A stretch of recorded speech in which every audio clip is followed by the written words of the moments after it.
போட்ட பல்லழகி முத்து சொல்லழகி சிவையில வேறழகி அவ செஞ்சு வச்ச மாரழகி கொழுந்துல தர தரட்டா போட்டா பூரா வரட்டா கொழுந்துல தர தரட்டா போட்டா பூரா வரட்டா.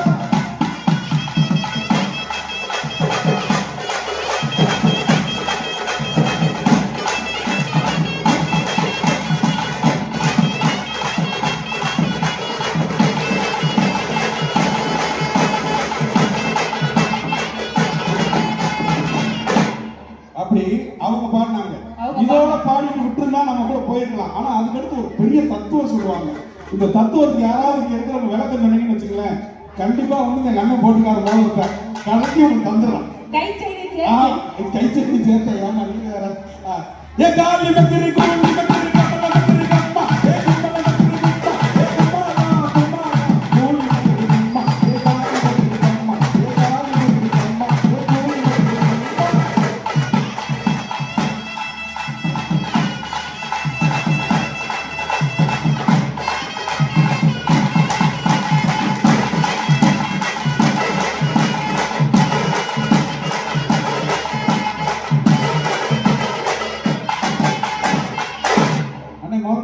யாராவது சொன்னாங்கன்னா இது என்ன அர்த்தம் எனக்கே விளக்கல, யாருக்குமே தெரியும், எழுதுறதுக்கே தெரியாது. ஆமா, ஆனா எங்க தெரியாமலே நம்ம கேட்டுக்கிட்டே இருக்கோம். நிறைய திரைப்படங்கள் கதகா கிக்கி குக்கு கேட்க நிறைய பாடலாம் இடையில வந்து சொல்லுவாங்க. அது வந்து பாட்டுக்கு தன்மையோட போயிடும். ஆனா இன்னும் நாட்டுப்புற பாடல்கள்ல நிறைய விஷயங்கள் அடங்கியிருக்கு. பிறந்தவன பாடக்கூடிய பாட்டு தாலாட்டு.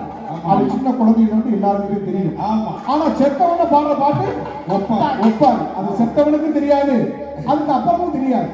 அண்ணே, தமிழ் உலகத்திலே தமிழ் மொழிக்கு மட்டும் நம்ம தாய்மொழி அப்படிங்கிறதுக்காக சொல்லல.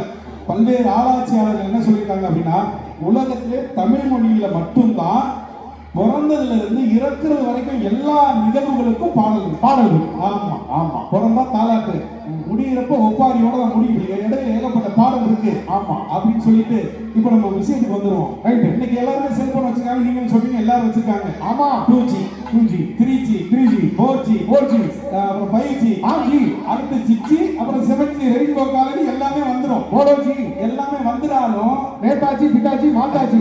ஆமா ஆமா, எந்த G வந்தாலும் கஞ்சி கிடைக்குமா? கஞ்சி கிடைக்காது. அதுல ஒரு அரிசியை டவுன்லோட் பண்ண முடியுமா?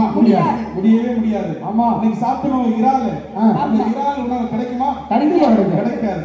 அப்ப எதுவா இருந்தாலும், விவசாயியா இருந்தாலும் சரி, மீனவனா இருந்தாலும் சரி, உழைத்து அதை கொடுத்தா தான் நமக்கு வயிறு நிறைய முடியும். கண்டிப்பா. அப்ப எத்தனை சீக்கள் வந்தாலும் நமக்கு உணவு உடைக்கூடியவர் தான் கடவுள். அப்படி இன்றைக்கு மீனவர்கள் அற்புதமான இந்த மீன்வள திருவிழாவை நடத்தி கொண்டிருக்கிறார்கள்.